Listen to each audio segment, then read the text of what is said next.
Good morning. My name is Alex Cornell de Houx, and I'm president and co-founder of Elected Officials to Protect America and Elected Officials to Protect the Earth on the international side.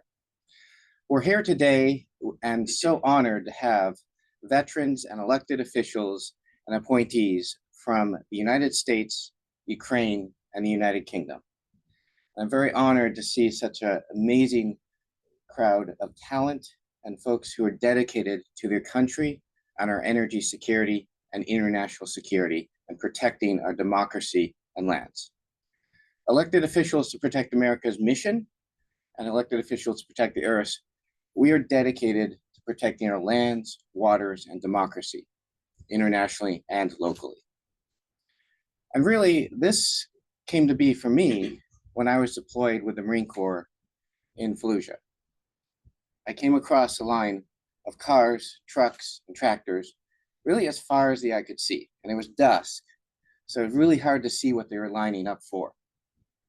And eventually, as we got closer, I realized they were lining up for fuel.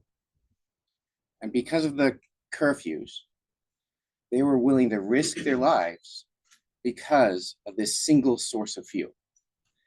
And it really struck me how our dependency on this single entity, right, is creating insecurity and allows dictators like Putin to control and finance a war. And the United States, we have plenty of fossil fuels, right? But we cannot be energy secure unless we invest almost $200 billion into our refining capacity. Or you could take that $200 billion and see what Ukraine is doing right now to make their country more secure and protect our way of being a democracy. Because what Ukraine has been doing is investing in distributed clean energy because it's so much more secure, it's less expensive, and it's better for everyone's health. For example, only 100 kilometers or 60 miles from the front line, they built 19 wind turbines. And those 19 wind turbines are powering the areas that need it the most. Because it's actually really hard to hit a wind turbine because it's like a toothpick in a field. And the missile that can generally take it out costs more than the turbine. If you're using FPV drones, you have to be within about 40 kilometers. It's extremely resilient. Even more resilient is solar because it's distributed everywhere. I was recently seeing a solar panel that had been hit by a Russian drone. And they were explaining to me in Ukraine, they replaced it within a day. So even if you take part of it out, they were up and running pretty much immediately. That's not the case for gas or oil plants. And it's centralized, right? Every single one of Ukraine's refineries have been destroyed. And so the beautiful part of this is that by investing in distributed clean energy, we can protect our democracy and we can protect our lands. And Ukraine has the ability, so much of it, to power Europe 7 times over, depending on the study you look at, to power the solar and wind alone, within about 10 kilometers or so of the existing infrastructure. The opportunities are boundless. But when we bring it back to the United States as well, we know Ukraine, thank you so much, is on the front line protecting our way of life and our democracy. Because if that fails there, we all know what the other fossil fuel dictators will do. It will continue to expand to other countries and threaten our democracies worldwide. In the United States, as a military, we take an oath. And it's, I do solemnly swear or affirm that I will support and defend the Constitution of the United States against all enemies, foreign and domestic. And that's why I'm very heartwarming to see veterans here as well, because our experiences, we literally fought and worked hard to protect these values and lands that we're here united between these 3 countries protecting. So let's protect our public lands, whether in Ukraine, the US, internationally, and the UK, and Europe. Because what we need to do is, through energy security, through clean energy, distributed energy, through protecting the areas with natural resources and nature-based solutions. All this ties in to protecting our democracies. Centralized governments, most of the oil companies are in OPEC, right? And which countries are totalitarian in OPEC? Almost all of them. So the number one thing we can do to take out the financing from Putin and others is to create a clean energy economy that creates prosperity, creates security, and protects our health for everyone. And most importantly, protects our allies in Ukraine right now. So I'm so honored to be followed by a member of parliament who had an amazing storied career, right? I couldn't even row across the Potomac probably, let alone 4 oceans. 5 or 5? Only 3. Only 3, okay. MP Ross Savage would like to say a couple words, and thank you so much. Thank you very much, Alex. Thank you, Alex. What an honour to be here. As Alex mentioned, I have done a little bit of ocean rowing. And when I rowed solo across oceans using my expeditions to raise awareness of our environmental crisis, my little rowboat was my entire world.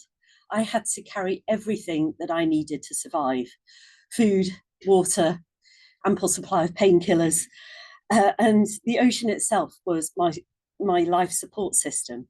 If I damaged my boat or that environment or squandered my supplies, I wouldn't survive. And in a sense, nations are no different. Look at Ukraine. This war is about territory, but it's also about resources, about Ukraine's fertile soils, mineral wealth, and energy infrastructure. President Putin understands the strategic power that comes from controlling another nation's resources.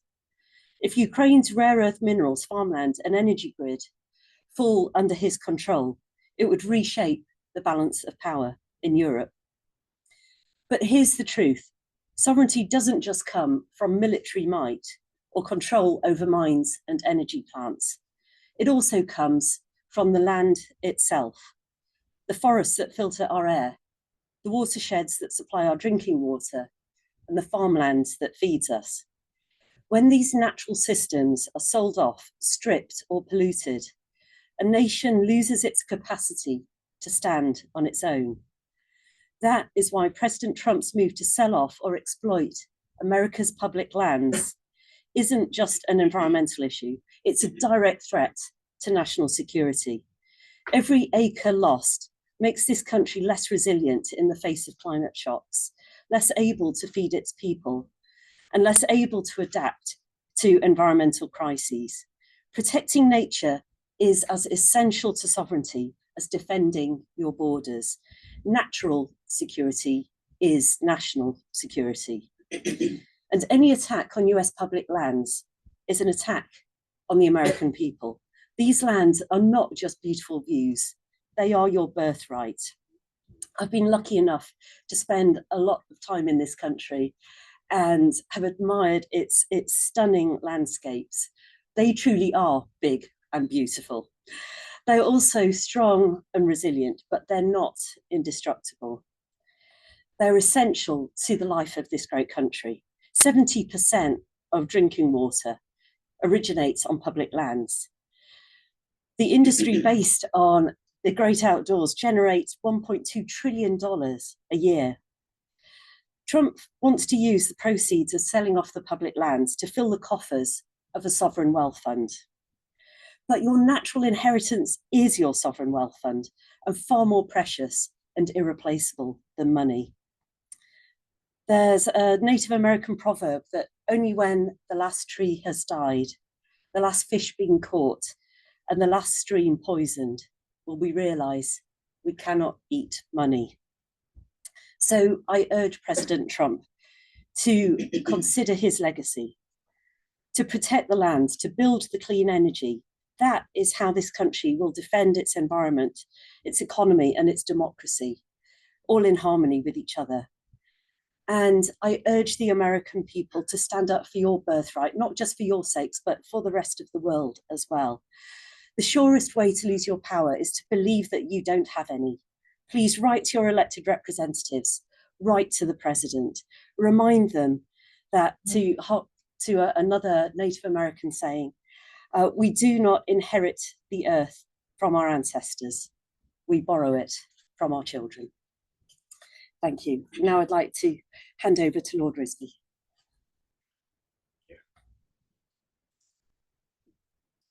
Well, it's a great honor for me to be here. I'm Richard Risby and I'm a member of the House of Lords, but I also founded the British Ukrainian Society, of which I was chairman. I would just like to talk a little bit about my love and regard for Ukraine. In 2014, the European Union was enlarged, and my role in Parliament was the opposition, was to take through the legislation. And there was a particularly outstanding Polish ambassador at the time, and he used to contact me for conversations, and he said something with great prescience. If we do not give Ukraine a trajectory into Europe and all the standards of Europe, then somebody like their big neighbor is going to put their paws around Ukraine. And that is exactly what this attempt is all about.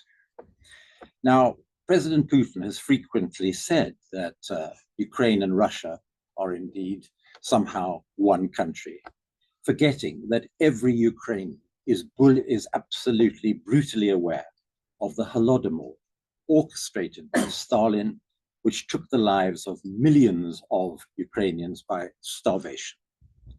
And indeed, this is something I have often raised in our own parliament.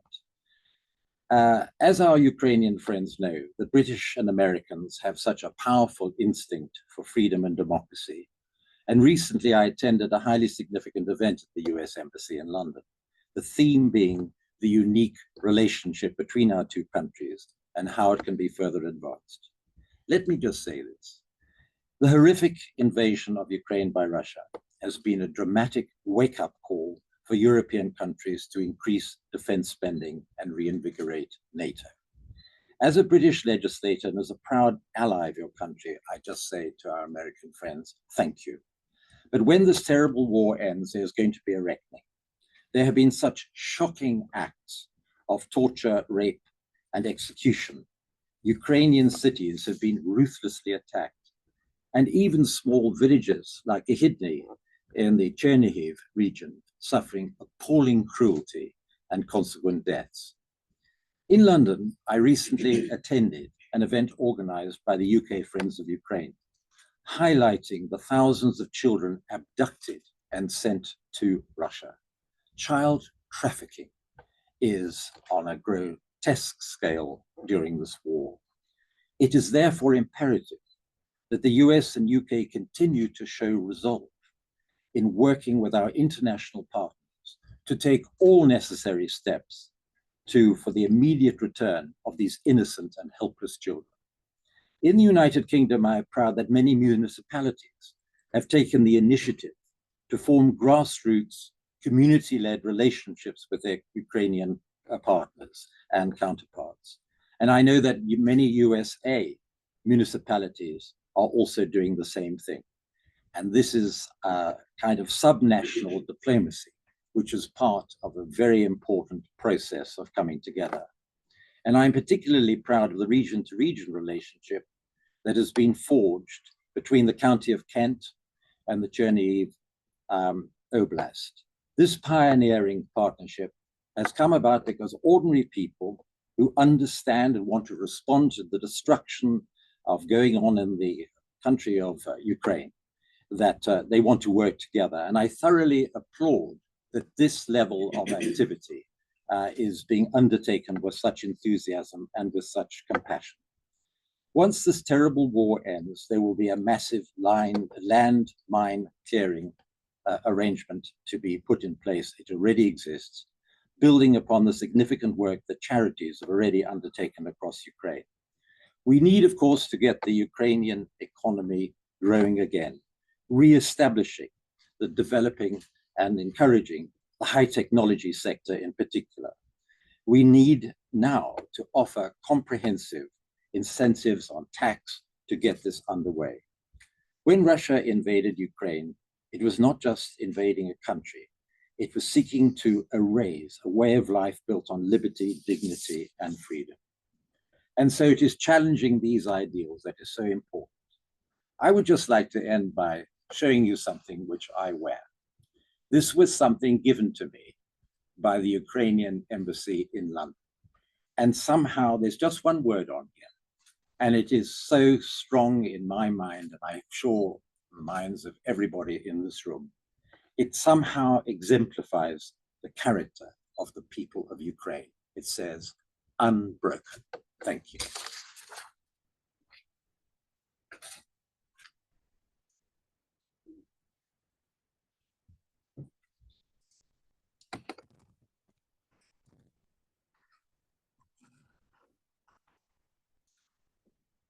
Good morning. I'm Dr. Pat Spearman, former Nevada President Pro-Tempore of the State Senate. I'm a veteran and I'm an ordained minister. I'm here today to remind us of the fierce urgency of now. The fierce urgency of now to move forward to clean and renewable energy and away from the deadly dependence on fossil fuels as our primary source. My colleagues and I are all in to help folks understand energy security is national security. But we need more people and our federal government to join in this fight. The previous administration cared about mitigating the effects of climate crisis. They gave tax credits for companies that manufacture batteries, solar panels, and wind turbines, and other technologies. The United States saw an investment of $44 billion in 2023 in domestic clean energy manufacturing. The Inflation Reduction Act also offered significant rebates for consumers' clean energy technology, such as solar panels, electric vehicles, heat pumps, and energy-efficient appliances. The Office of Economic Policy showed more than 41,000 Nevada families benefited from more than $151 million in IRA tax credits to lower the cost of clean energy and energy efficiency. Now, those benefits have been rolled back by the Trump administration. The latest to be under the axe is a program for low income and disadvantaged communities, often redlined by systemic racism. This Solar for All program was where solar was installed on rooftops for residents in these communities and paid for by a grant. In Nevada, my home state, in Las Vegas, there were more than 100 days when the temperature was over 100 degrees. Most of our urban areas are very close to major transportation arteries. Some of our children who live in those neighborhoods have developed asthma and other respiratory illnesses. The recent cuts in Medicaid will limit access to the medical care they need when they have a severe asthma attack and can't breathe. Limited access for our children punctuate the fierce urgency of now. Our planet is already 1.5 degrees Celsius hotter than pre-industrial levels. That has led to longer dry spells, unseasonable heat waves, and erratic weather patterns that limits the amount that farmers can grow. That punctuates the fierce urgency of now. Hospitals need reliable energy systems to ensure patients receive life-saving care. Coupled with the need to charge the devices we use daily, some cities are experiencing rolling blackouts due to power grid overloads. That punctuates the fierce urgency of now. A report published by Securing America's Future Energy showed the United States spends, watch this, $81 billion a year protecting oil supplies around the world.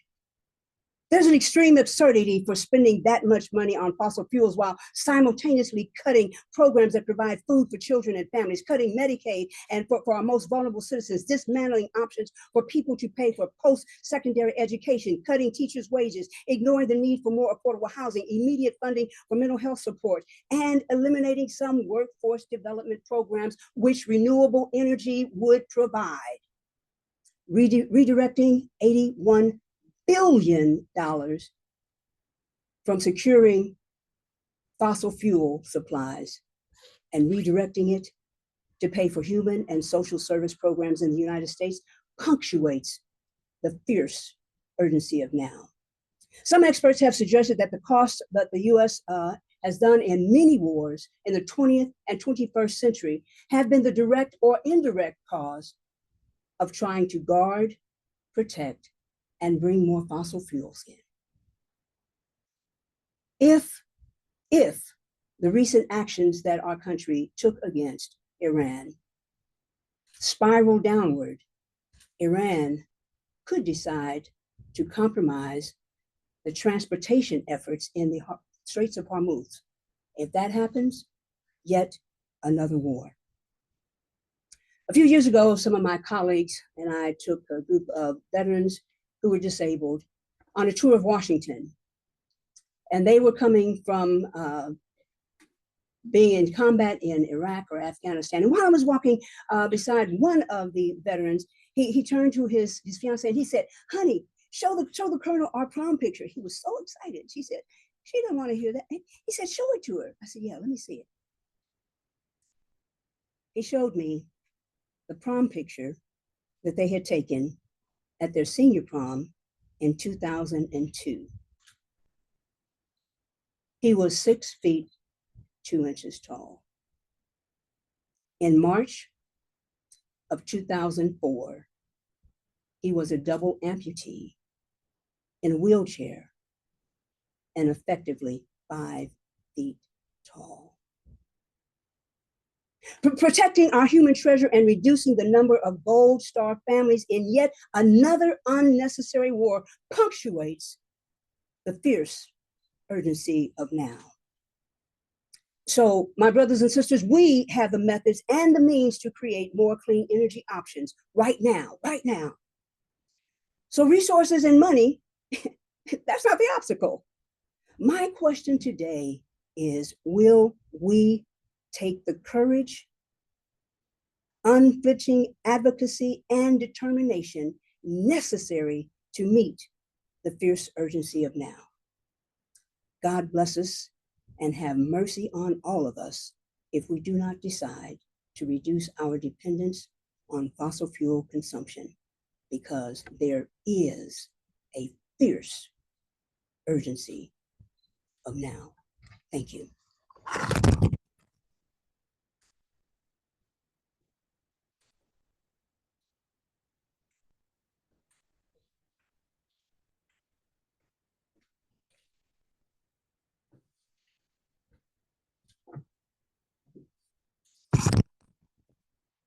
Thank you for sharing your time with me today and inviting me to speak. I'm Kat Napier, and over 40 years ago, I raised my right hand and took an oath to defend the Constitution. While serving in a PSYOP battalion, I developed a keen eye for propaganda and a commitment to truth and social justice. And although it's been many years since I've worn the uniform, my commitment and sense of duty remains.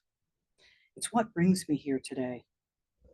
I'm a veteran of the United States Army, and I'm a city council member for Blue Lake, California. And if you're wondering what I'm doing here, so am I, because you've never heard of Blue Lake. It's a population of 1,200. What does that have to do with fossil fuels and geopolitical effects of oil and fossil fuel dependence? We're located, and I'll get to that, we're located 6 hours north of San Francisco. And Blue Lake is a former logging town. And like many rural areas, we've been dependent on resource extraction. And first it was gold, then it was logging and salmon. But the same thing happens every time, the consequences of resource extraction. We have brownfields left in our maritime areas. We have abandoned sawmills. We have fisheries, and we have a long list of endangered species from resource extraction.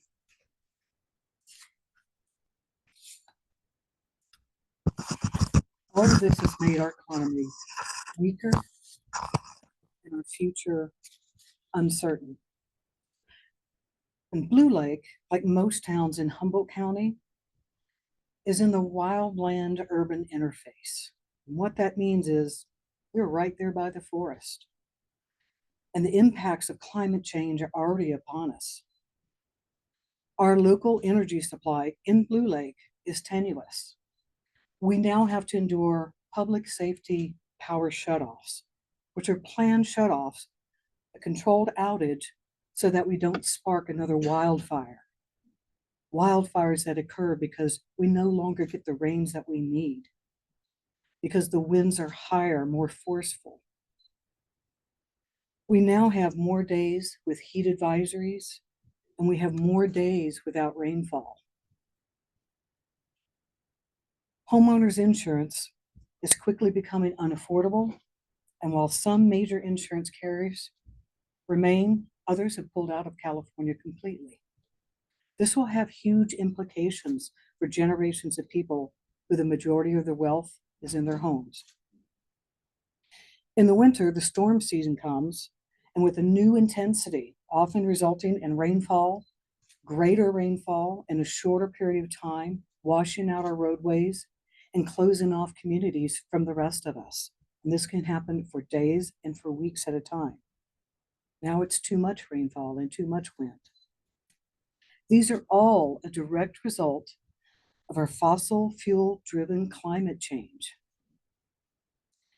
This threatens us with more than the disruption of our daily lives and more of the inconvenience of not having homeowners insurance. In time, we will see real economic instability, food insecurity, and physical impairment if we do not change course. Fossil fuels no longer translate into energy security, yet alone national security. They are no longer the standard of energy efficiency. We know that fossil fuel extraction is harmful to the environment, and we know that burning fossil fuels is harmful to the health of all living things. We know that fossil fuels are used as a weapon on a geopolitical stage. We know better, and we must choose better. In California, we must choose clean, sustainable energy sources and develop offshore wind energies. It's an investment in our collective futures. Blue Lake and Humboldt County will be part of this new energy strategy. We've already taken the first steps in our small town of 1,200. We have a grid connect to our local power provider, PG&E, and it's located at an abandoned power plant. This is a resource that we can convert into something that brings a better economy and a safer environment. And it is one piece in a much larger puzzle that our colleagues here are presenting to us. Our part in Blue Lake will be a battery energy storage system. As the powers can come in from offshore wind energy, we can begin to store that up so at night when solar is depleted, we can then bring that on board. For our Humboldt County, the Harbor District is already having discussions and plans to convert old sawmill sites into the logistical launching point for the land-sea transfer of the wind turbines and the multitude of work that will require. We've taken these first steps with some difficulty, and I think this is where I want to bring back the idea of propaganda to you. And that is, the fossil fuel industry is not going to let go easily, and they will work fiercely to deny us our right to clean, sustainable energy. Already, they work to discredit solar energy, electric vehicles, wind turbines. At every turn, they work to undercut And as a city council person, I watched this play out in my community in a town hall where our fire hall was packed from end to end, side to side, with frightened, angry citizens. And these same frightened, angry citizens are the ones who care deeply about their environment, are very impassioned about their river, that the salmon are sacred to. How do I begin to bridge that disconnect? And it's going to begin with conversations and education and more conversation, collaboration. I will reach out to our Native American tribes, such as the Yurok and the Wiyot, and even our closest neighbors, the Blue Lake Rancheria. We have to do this at a local level and empower people to be part of this process. Because our energy dependence on fossil fuels is not a problem that gets solved somewhere else by someone else.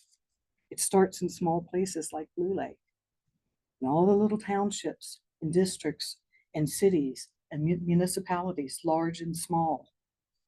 We can be part of a movement towards clean wind energy. We can and will do our fair share in Blue Lake. We choose to do better than fossil fuels. We choose clean energy from offshore wind turbines. So I send out a request and a plea to my fellow electeds and my fellow veterans. Have these conversations with your constituents. Have these conversations with your family. Do your research and research harder and further. We can make this transition, and we must. And it will take small towns like Blue Lake to be part of that solution that help our larger friends, such as Ukraine. Thank you.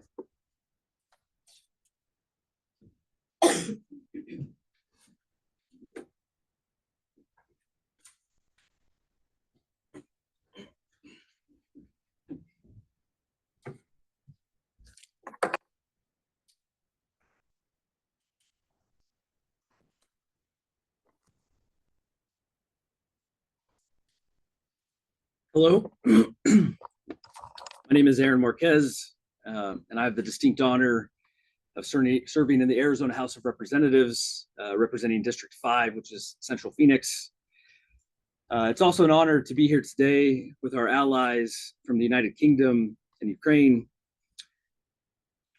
Before running for office, and before I deployed to Afghanistan, my company commander took us to the Grand Canyon.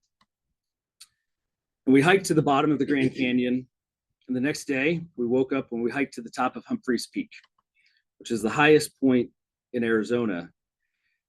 As a young first lieutenant, I ran to the bottom of the Grand Canyon, and then I ran to the top of Humphreys Peak, trying to prove to my soldiers that I could lead them in combat.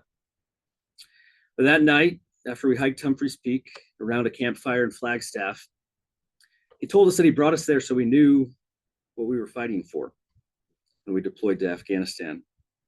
See, in the Army, the soldier's creed reminds us that we are guardians of freedom and the American way of life. For me, that includes protecting our public lands and securing our clean energy future. My friends, after serving 2 deployments, 2 tours in Afghanistan, I came home determined to keep serving. I ran for office. I co-founded Vets Forward because I saw what was coming, an administration bent on undermining our democratic institutions and selling off our future. Today, that same administration is attacking our public lands. In February, President Trump signed an executive order to create a so-called sovereign wealth fund, an open invitation to auction off American lands to the highest bidder. Since then, he's rolled back national monument protections, opened the door to drilling, mining, logging, and slashed the budgets of the very agencies meant to protect these treasures. In the Southwest, our forests are our lungs. The climate crisis has left us gasping. Arizona is in a mega drought. Temperatures are in the triple digits. 29 confirmed deaths alone this year in Maricopa County, and hundreds more suspected. Extreme heat kills more Americans than floods, tornadoes, and hurricanes combined. And who suffers most? Working class folks, Black, Latino, and Indigenous communities, forcing people to choose between food, medicine, or running their air conditioner. Now the largest wildfire in the nation burns to the Grand Canyon National Park. 126,000 acres gone. Smoke in our lungs, fear in our homes. Yet this administration cuts back the very crews who could have prepared us, while investing and inviting more fossil fuel extraction that will make the crisis worse. Our public lands belong to all of us. 640 million acres held in trust by Congress, not the president.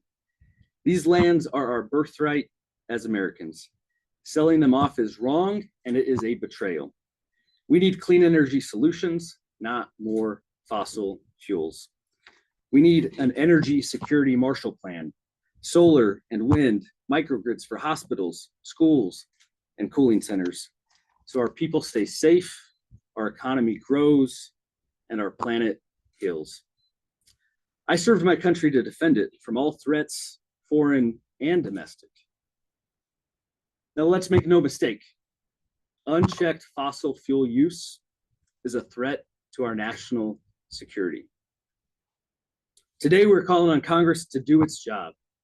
They're at home talking to their constituents for the August recess, but when they get back, they need to do their job and put the president in check and defend our public lands. We're calling on elected officials across the country, in cities and towns and every state legislature in the country to develop their own energy security Marshall Plan. Today, we're standing with our allies from the United Kingdom and Ukraine because we know that the climate crisis and extreme weather impacts all of us, no matter where we live on the planet. The time is now. All of us must do something. Thank you.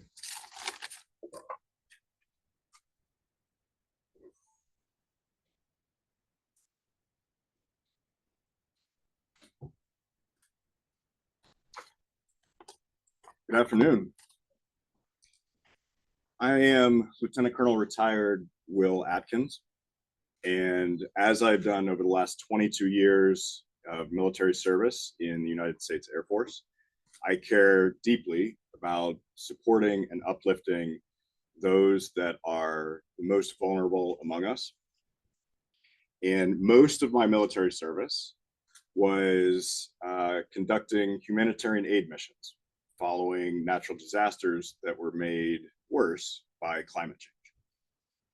So imagine, if you will, having to carry 100,000 body bags in your aircraft due to flooding and mudslides around the globe, as I had to.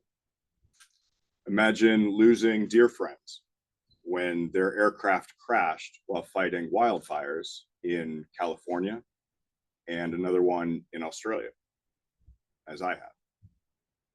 Imagine retiring from the military after 22 years, thinking that you're safe and moving home to Tampa, Florida, and immediately being hit with back-to-back hurricanes, record storm surge, record flooding, record devastation that still has not been rebuilt a year later, as I have.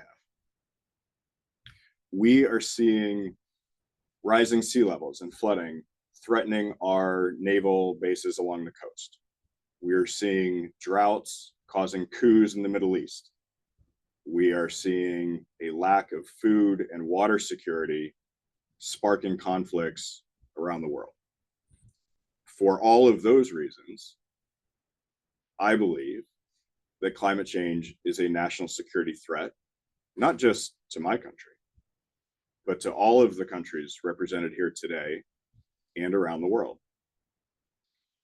Now, for those of you that would argue that climate change is not a national security threat. I would say tell that to the numerous generals and military officials who have called climate change a threat multiplier. Tell that to the service members who are risking and losing their lives in disaster zones. Tell that to members of the military conducting humanitarian aid, bringing aid to flooded cities, and sometimes, yes, bringing bodies to their final resting place. Throughout all of this, I've been there, fighting climate change just as dangerous as Al-Qaeda or the Taliban. When disaster strikes, we send troops. When disaster strikes the troops, we lose combat capability, which makes us less safe. So that's why I argue that we need to treat climate change like the national security threat that it is, in the same vein as we do Russia or China, Iran, North Korea. Except those conflicts are on the horizon and hopefully never materialize. Whereas climate change is here now, is killing us now. And we need to do something about it to protect and defend against all threats, foreign and domestic, before it's too late. Thank you.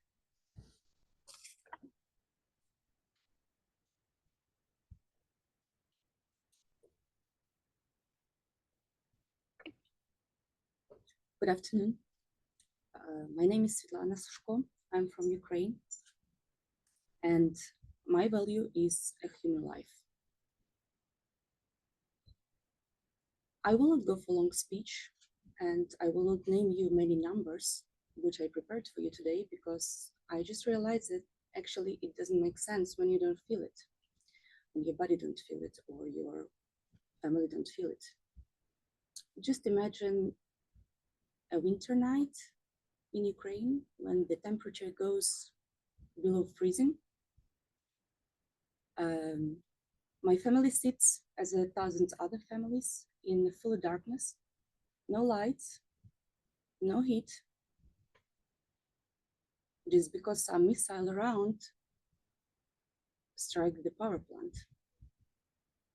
Last week, when I was in my hometown in Kyiv, I noticed that when I go to sleep, I calculate drones passing over my house. And it's different when I just cross the border, because there I can count elephants when I want to sleep, or sheep, or whatever counts. It's not a movie. It's like parallel reality we are living more than 3 years. As a head of the team of experts leading the reform and recovery issues, we support Ministry of Environment with implementation of the European acquis, and also we were working a lot with climate policy, with industrial emission decreasing, trying to find the ways for our industry to make it more decarbonized, more modernized, and survive the competition. When the war began,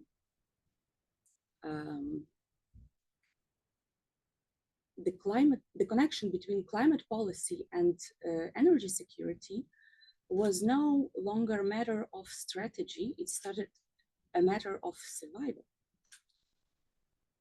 And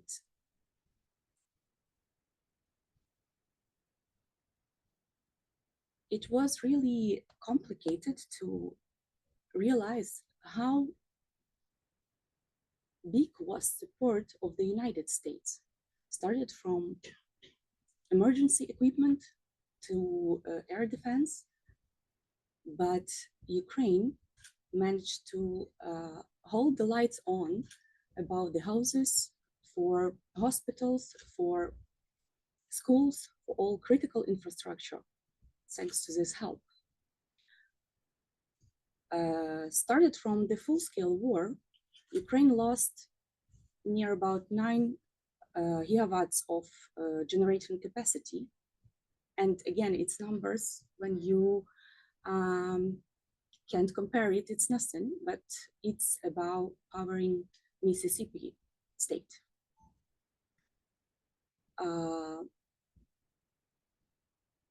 we need to rebuild Ukraine together. We need to make this system of energy security not only for Ukraine, not only for Europe, but for all the world.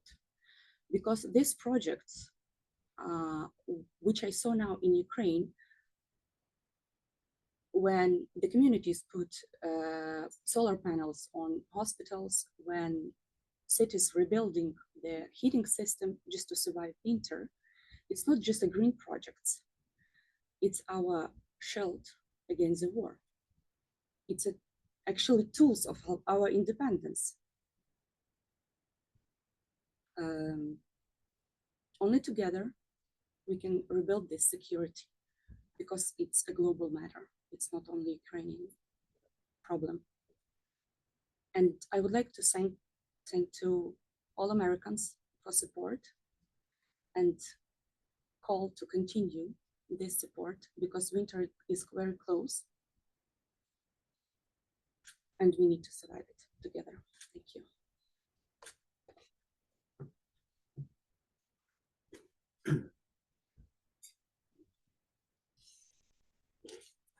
Okay. Good morning, ladies and gentlemen. I'm Vitaly.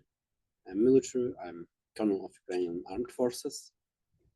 And let's talk a little bit about Russian-Ukrainian war. I completely understand Will, who served an Air Force as me, and who have a combat experience. But I ask you to feel when you hear in safety Washington, D.C., and your family under air alert in Kiev. I think it's completely different feeling. But this time, firstly, I want to thank United States, United Kingdom, and all our world for strong support in Ukraine during this war, and show Ukrainians gratitude for this huge support in every style of our life. About Russian-Ukrainian war, I want to underline that not just Iran and North Korea, but China deeply involved in supporting Russia in Russia war. And there are only Ukraine that bear in protection Europe, and Europe is the biggest market for US goods from not Russia, just China. I want to underline that not just Greenland, but Crimea is a Greenland of East. And it's crucial to liberate Crimea to protect food, to provide food security and protect European and world economy. To protect Western investments and to guarantee food security for all democratic and Western world. Russian war machine will not stop in Ukraine unless we stop it. You must know that Western Ukraine is full of traditional Christians. It's a traditional Christian society and the highest church attendance in Europe, but Russia killing Christians, priests, and destroying churches. Russia continued to kidnap children and turn them into soldiers. Was know that people who was born on Ukrainian territory have possibility to obtain Ukrainian citizenship and then come to every Western country to provide criminal, terrorist acts, and so on and so on. There are enough examples of using Ukrainian citizens in brutal Russian and China interests. And we must stop Russian war machine before it not killed us. Only increased support of Ukraine can save NATO countries from Russia invasion. During this war, Ukraine developed unique military techniques for modern warfare in 21st century. I think it's crucial for United States and for American society to share this experience if you plan to work with China and to fight against Axis evil. Ukraine could be America's greatest partner in the world, not just in military, but in economy, investing, technologies, and also clean energy. We have discovered during this 10 years Russian-Ukrainian war that clean energy is essential for security and resilience. Now, Ukraine is the front line of the faith, freedom, and innovations. But given Ukrainian territory is just feeding Russian war machine. And the London Defense Conference in May this year just showed that Ukraine integrated in Western security framework. Then I want to thank United States, United Kingdom, and whole democratic world to huge effort to stop Russian war machine, and let's make it happen together. Thank you.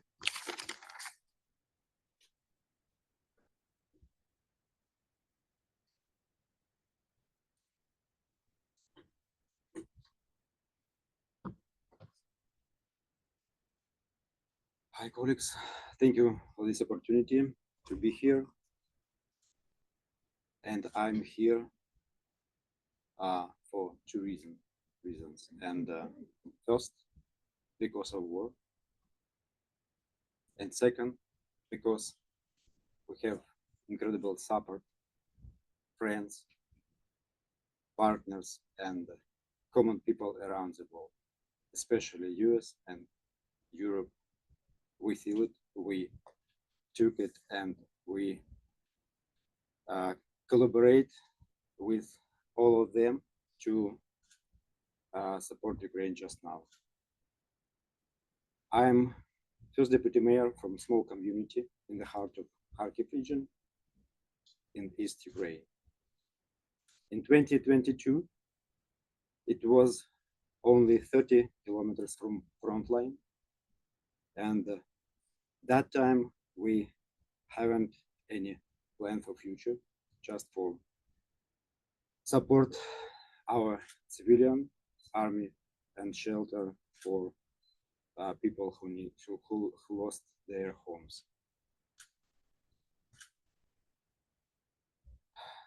It's hard to explain, but even now, when the front line in 100 kilometers from us, we some people in our country from our countries ask me how it's possible to live so close to front line.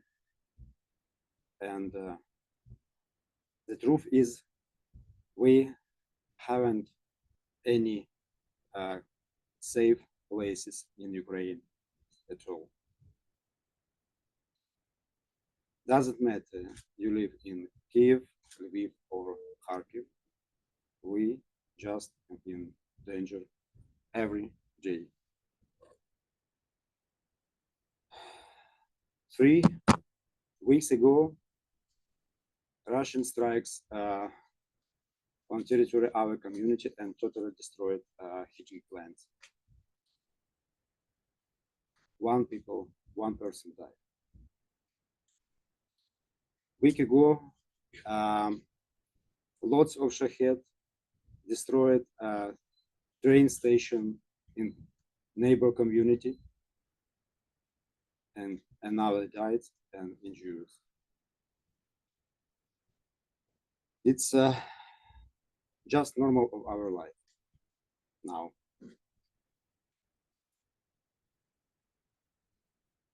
You know,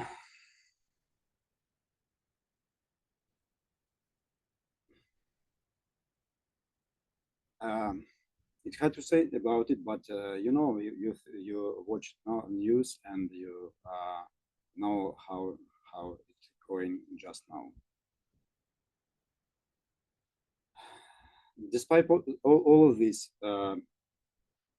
Ukrainians strive to live their lives just now.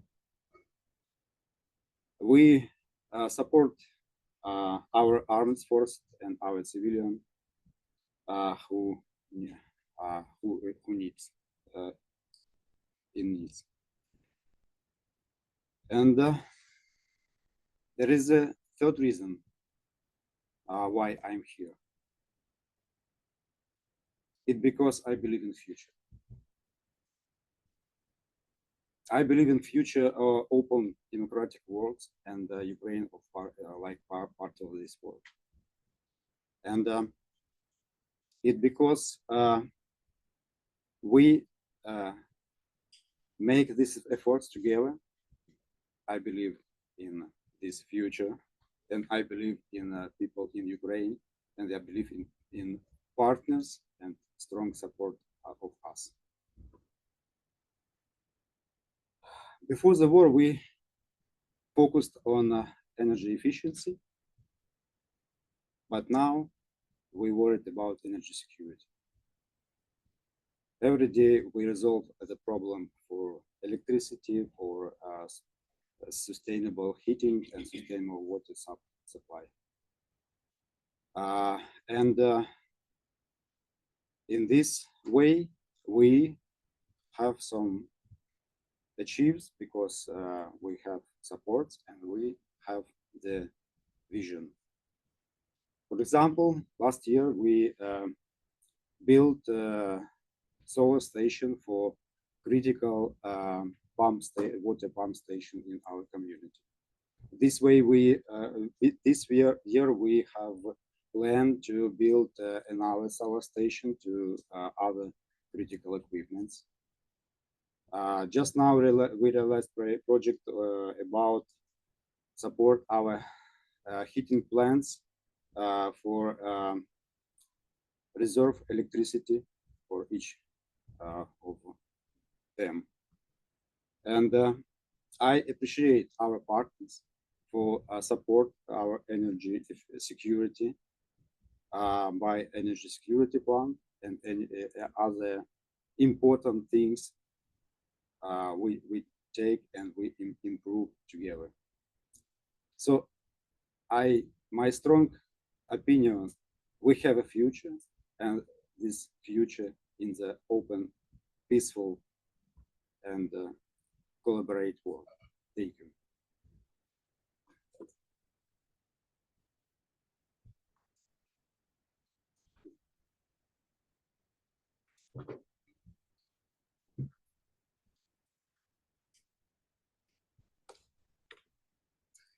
I'm Jordan Meade, a elected councillor from the United Kingdom and the founder of Kent with Ukraine, and it's a privilege to be here in Washington, DC.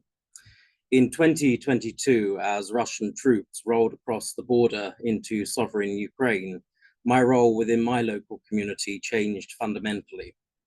As the terrors of war truly unfolded, over 1,500 ordinary British families in Kent alone rose to the challenge and opened up their homes to take in what would become nearly 4,000 displaced Ukrainian nationals. British people, ordinary British people in village halls, in schools and in pubs mobilized to collect and send vital humanitarian aid. I came across the most extraordinary cases of nurses, some of whom who had worked 13-hour shifts doing their day jobs, who would come home in the evening or sometimes in the early hours of the morning to pack medical aid. I came across teachers who would spend hours in the classroom doing their day jobs to stay there late on in the evening, teaching Ukrainian children in the UK how to speak English.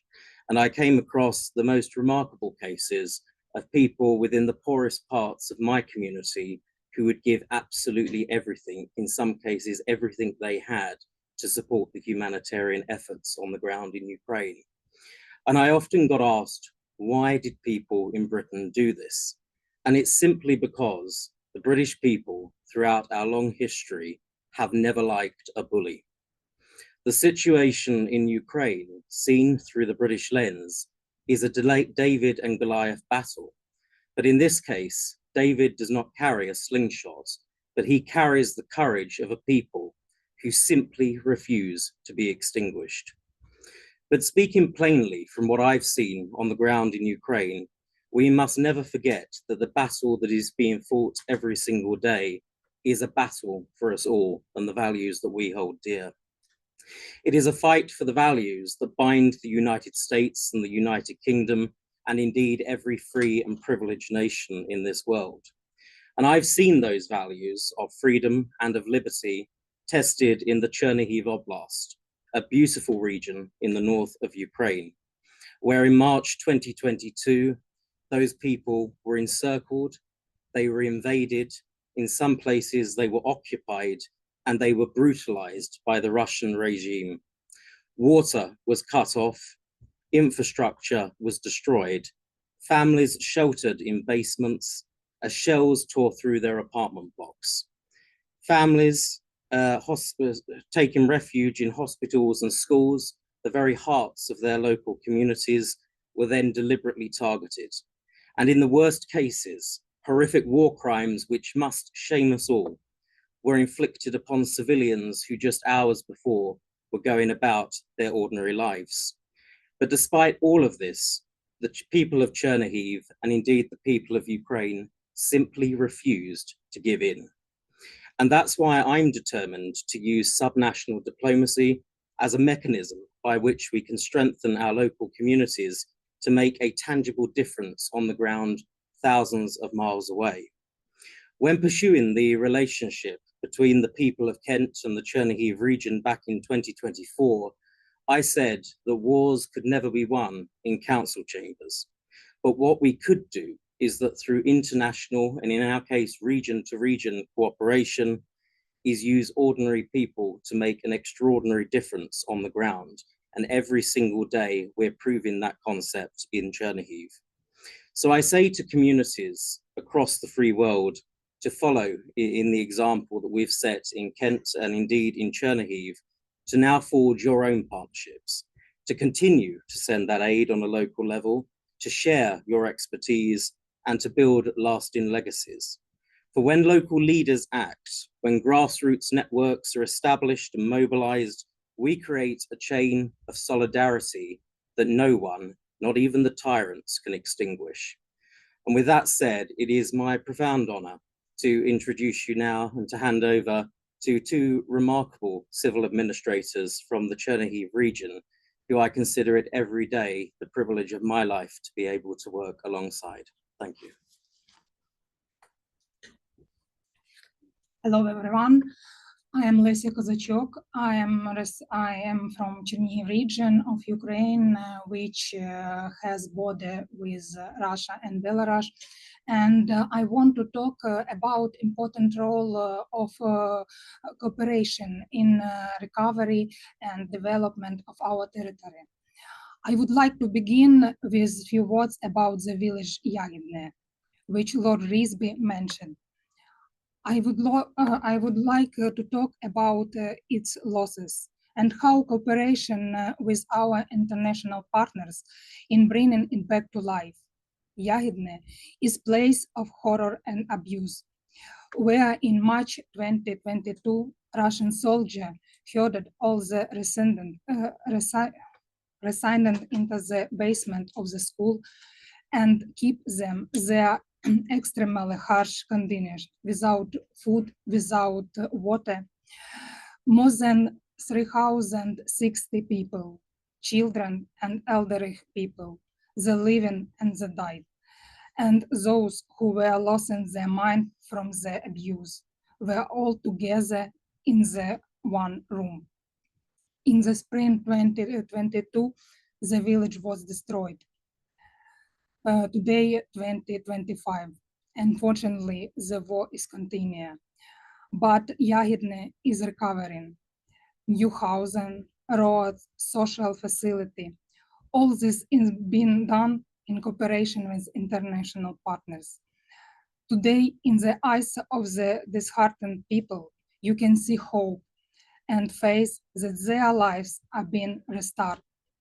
They strive to develop, and to the end, they seek to establish cooperation with similar territories in foreign countries to exchange experience for joint project for common future.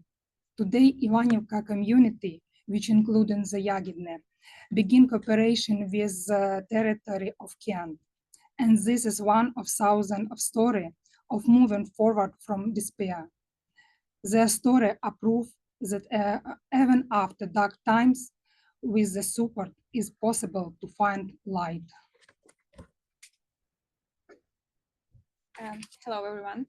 I'm Iryna Martseva, and I also represent Chermihiv region. I would like to say and maybe summarize that the true recovery and development of Chermihiv region are possible thanks to the coordinated efforts with our international partners.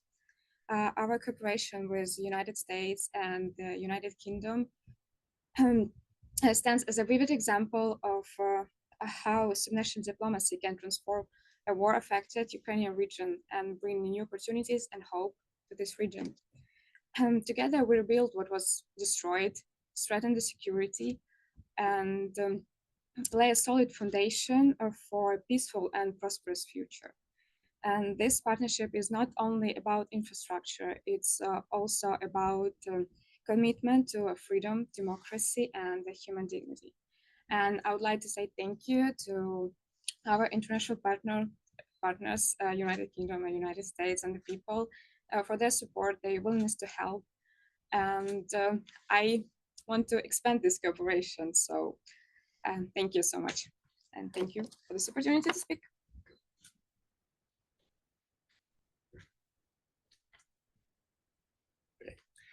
Well, thank you everyone for the very inspiring words.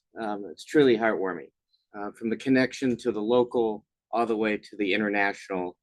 And it brings us actually really well to the first question. So what we're doing is, I'm seeing questions here that will come in virtually, and then maybe we'll have time for the audience as well. And really the obvious question is, in many ways, why are we focusing on Ukraine when there are so many challenges at home that we mentioned as well? I will just mention for myself, it's very much about protecting people. Through my work with Ukraine, I've grown to get to know and love people in Ukraine and at UK, and the resiliency and the amazing heartwarming innovation of those in Ukraine. And it's the connection between the US, UK, and Ukrainian people, and really globally, that's uniting us against foreign threats. And with that comes innovation and technology.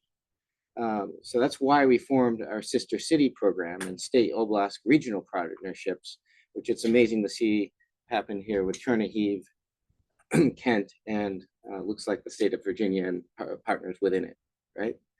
Because within that, there are various things that are happening. And some of it is groundbreaking and leading the world, right?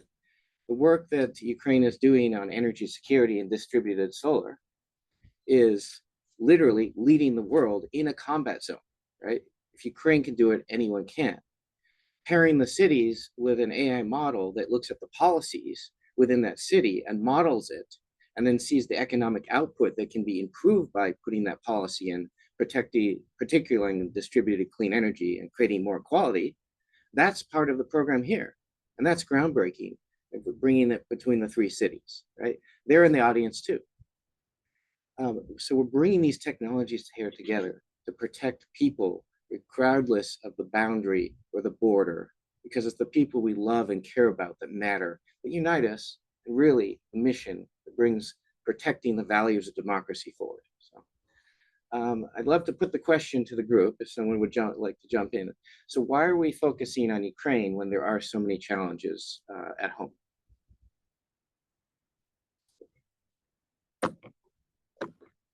Please come to the mic.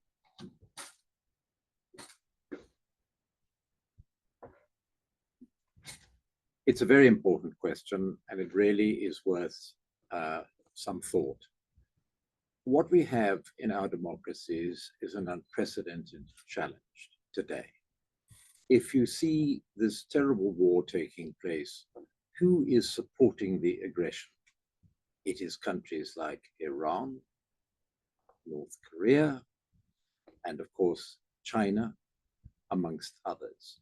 These are not countries which are democratic in any sense of the word, and indeed offer, in many instances, open hostility to all democracies. And frankly, unless democracies understand this, unless they fight for the values that are part of our way of life in the West, then unfortunately, all sorts of problems will arise. And it's not only the stability of the countries involved in our democracies, but also our own security, because there are those who wish to impose a way of life which is absolutely unacceptable to the people who live in democracies in Europe, and most especially in a sense, the most admired democracy in the world, because it's come to the rescue of totalitarianism on a number of occasions, the United States, for which I say, God bless America.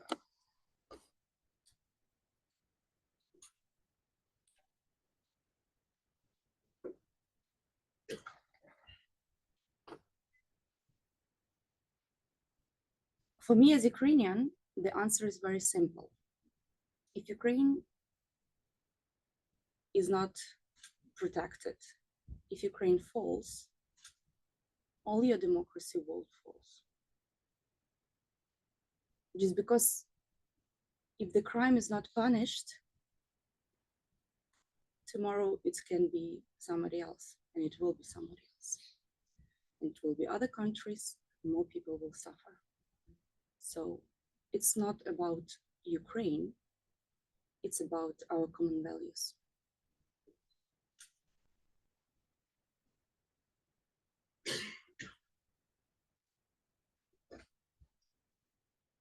It is a really important question that as a locally elected representative, I get asked often.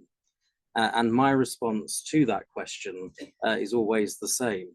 Ukraine's struggle is our struggle. And the reason why is because what we can do at a hyper-local level is actually improve our communities and change the way that we work on a local level and benefit Ukraine at the same time. And I'll give you one small example of that, and it is hyper-local, that during the COVID-19 pandemic, when we were all forced into lockdown, we had profound loneliness, particularly within our elderly communities after the lockdowns were lifted.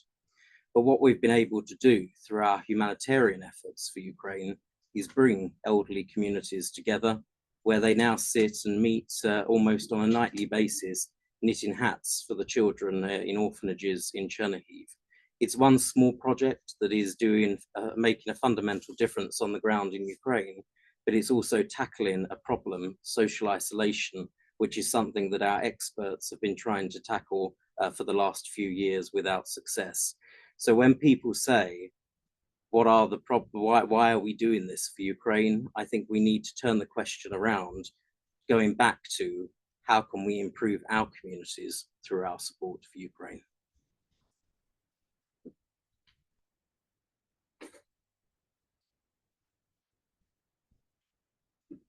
I'm going to take this opportunity to address the question with my ministry hat on.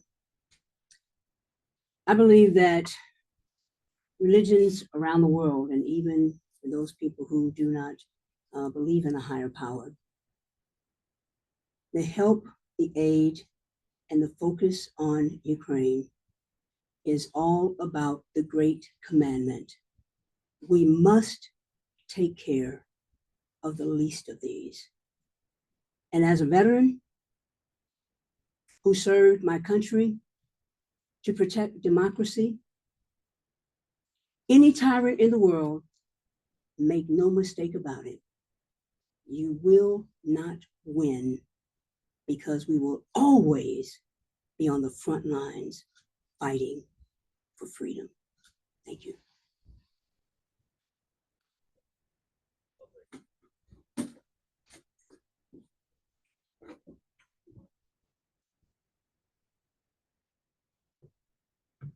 Thank you. As an Arizona state representative, I think it is important for us to care about what happens in Ukraine all across the world. And I think about that because when I was in Afghanistan, it was our NATO allies that stood with me and housed me at their base in northern Afghanistan. I worked with the Swedes and the Finns.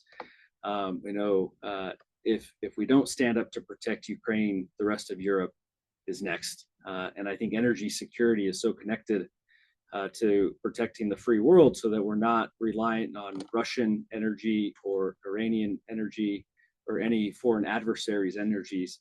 But as we're looking to promote democracies around the world, it's so important that we have clean, renewable energy in a distributed way to make the world more safe. And that's why we care about it in Arizona. And that's why I care about it as a veteran of the war in Afghanistan. Thank you.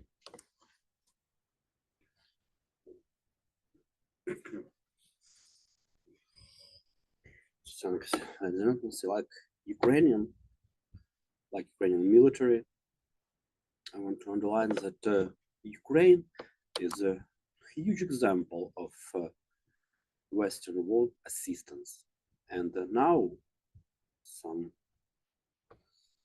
Russia, under support of China, Iran, and North Korea, try to destroy this example and destroy every democratic values. That's why I think that's a very good aim to combine everyone in democratic world for one faithful aim and show for the world how evil is democratic world and how powerful it and who can show the future for everyone else. Thank you so much.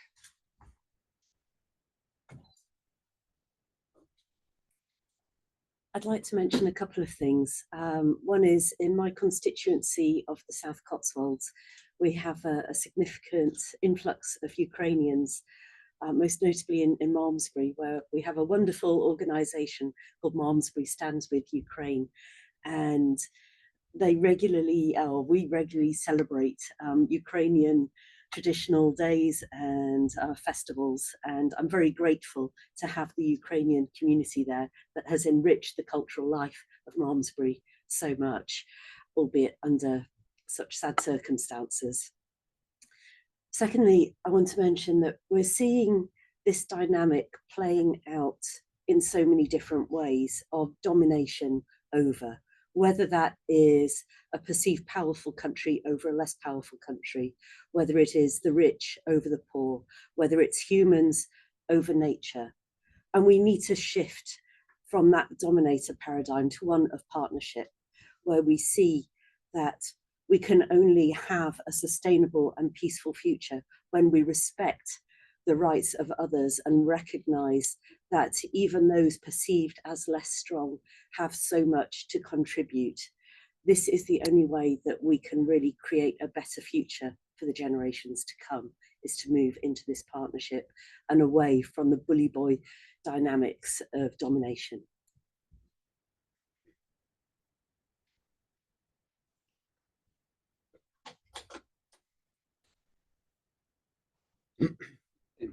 In hypothetical case, if Ukraine support will stop tomorrow, it means like all our efforts, your efforts to support this system, it will be useless, and it will be another site for dictators like Putin. That's it. Just democracy, freedom, people lives doesn't matter, and maybe we don't want to live in this other type of world.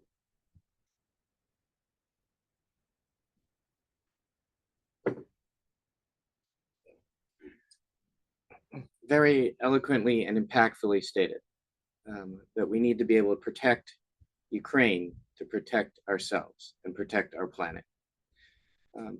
We are out of time for further questions, but if you do have them, please send us a note or email, and we'd be happy to connect you directly with any of the panelists here to answer a question or do it ourselves. And just rounding it out, it is truly inspiring to see the policies and the work and the passion and the dedication from the UK to Ukraine to the United States that is happening here at the local to international level to really protect our way of life, our way of being, right? And the values of democracy that is unbelievably important to be able to create innovation and solutions moving forward.